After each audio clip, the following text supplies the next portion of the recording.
So guys ఇక్కడ ఏంటి అంటే వాట్ ఆఫ్టర్ 40. సో సాఫ్ట్‌వేర్‌లో 40 ఇయర్స్ దాటితే ఏమవుతుంది అని చెప్పి సో జనరల్‌గా ఏంటి అంటే నేను ఒకసారి కొంచెం డీటెయిల్ వీడియో లాంగ్ బ్యాక్ అంటే 2 ఇయర్స్ బ్యాకే నేను 40 ఇయర్స్ దాటితే సాఫ్ట్‌వేర్‌లో కష్టం అనే విషయం చెప్పాను. సో ఇప్పుడు కొన్ని రిపోర్ట్స్ అనేవి వచ్చాయి. ఆ రిపోర్ట్స్ అనేవి మనము చూద్దాం ఒకసారి. సో చూసిన తర్వాత మనము మాట్లాడుకుందాము.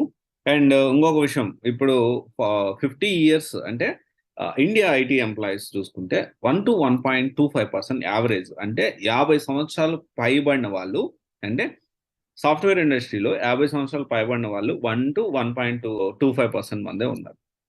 అండ్ నెక్స్ట్ అనుకోవచ్చు చాలా మంది ఎర్లీ 2000s లోనే కదా ఈ సాఫ్ట్వేర్ అనేది బాగా పాపులర్ అయింది అంటే so the fact is when software started అంటే 1955లో సాఫ్ట్వేర్ అనేది ఒక కంపెనీ అనేది స్టార్ట్ అవడం జరిగింది. So this is very long back ago.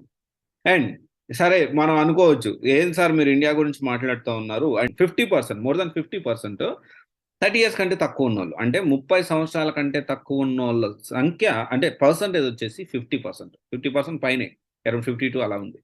So ఇక్కడ మనం అర్థం చేసుకోవాల్సిన విషయం ఏంటి అంటే సో చాలా మంది ఏమనుకుంటారంటే ఇండియాలో పరిస్థితి ఎలాగుంది సార్ యుఎస్ అట్లా లేదు, కెనడాలో అట్లా లేదు, మీకేం తెలుసు అని అంటారు. సో ఓవరాల్గా వరల్డ్ వైడ్ చూసుకుంటే 50 ఇయర్స్ పైన సాఫ్ట్వేర్ ఇండస్ట్రీలో ఉండేవాళ్ళు ఎంతమంది 2.5% మాత్రమే. అండ్ అగైన్ అబ్బా అరే అసలు సెక్యూర్ లేదు, ఎప్పటికప్పుడు అప్డేట్ అవ్వాలి, ఆ సాఫ్ట్వేర్ ఇండస్ట్రీలో ఇప్పుడు అంతంత మాత్రం ఉద్యోగాలు ఉన్నాయి. ఇక్కడ ఏంటి అంటే ఓవరాల్గా 40 ఇయర్స్ ఇలా ఉంది, 50 ఇయర్స్ ఇలా అంటే 50 ఇయర్స్ తర్వాత ఇంత పర్సంటేజ్ ఉంటే ఇప్పుడు మనం ఇండస్ట్రీకి రావాలో వద్దంటే చాలా సింపుల్ థింగ్ ఏంటి అంటే 50 ఇయర్స్ లోపలే మీరు ఎంత సంపాదించగలగాలో అంత కెపాసిటీ, అంత సంపాదించుకునే capacity almost equal to business. అంటే బిజినెస్‌లో మీరు ఎంతైతే సంపాదించగలుగుతారో సాఫ్ట్‌వేర్‌లో కూడా అంతే విధంగా సంపాదించేదానికి ఛాన్సెస్ ఉన్నాయి. కానీ దానికి చాలా హార్డ్ వర్క్ చేయాలి. అండ్ చాలా మంది ల్యాగ్ అవుతుంది ఎక్కడ అంటే హార్డ్ వర్క్ చేసే విషయంలో చాలా మంది వెనకబడుతూ ఉన్నారు. ఎందుకు వెనకబడతా ఉన్నారంటే నా పని కాదు, వాళ్ళు నాకు ఇంతే చెప్పారు నేను ఇంతే చేస్తా. అదే ఒక బిజినెస్ పర్సన్‌ని చిన్న బిజినెస్ అయినా గానియండి, ఒక టీ కొట్టు అయినా గానియండి, ఒక టిఫిన్ బండి అయినా గానియండి, ఒక పెద్ద సాఫ్ట్‌వేర్ కంపెనీ కోట్ల టర్నోవర్ ఉన్న సాఫ్ట్‌వేర్ కంపెనీ ఓనర్‌ని మీరు అడగండి. ఒకవేళ కుదిరితే మాట్లాడి చూడండి. వాళ్ళు ఎంత కష్టపడతారు. ఎంత కష్టపడతారంటే సెల్ఫ్‌లెస్ ఎఫర్ట్. నేను ఇంతే చేయాలి. నా స్కోప్ ఇంతే. నేను ఇంతే చేస్తా. నేను తర్వాత చేయను అని చెప్పి ఎవ్వరు అనరు. ఎంత చేయాలో, ఎంత చేయాలి, ఇంకేం చేయాలి, ఇంకేం చేయాలి, ఇంకేం చేయాలి. ప్రతీదీ ఆర్గనైజ్డ్‌గా పొద్దున్నే ఇప్పుడు ఎగ్జాంపుల్ ఒక టిఫిన్ సెంటర్, ఒక బ్రేక్‌ఫాస్ట్ సెంటరే ఉందనుకుంటే ఆర్గనైజ్డ్‌గా ముందు రోజు పిండి నానబెట్టుకోవాలి. దానికి ప్రాపర్‌గా ఎంతమంది ఎస్టిమేషన్ కస్టమర్స్ వస్తారు, ఎట్లా చేయాలి, ఏ విధంగా చేయాలి, చట్నీ అయిపోతే ఇమ్మీడియేట్‌గా ఇన్‌స్టాంట్‌గా ఏం చేయాలి. సో, ఒక ప్రాపర్‌గా ఆర్గనైజ్డ్‌గా పనిచేస్తాడు. సెల్ఫ్‌లెస్‌గా పనిచేస్తాడు.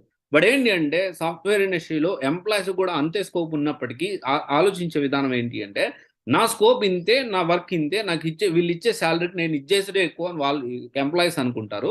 కంపెనీ ఓనర్స్ ఏమనుకుంటారంటే ఇంత సాలరీ ఇస్తుంటే కనీసం ఇంత పని కూడా చేయడు, ఈడెందుకు నాకు అని వాళ్ళు అనుకుంటారు.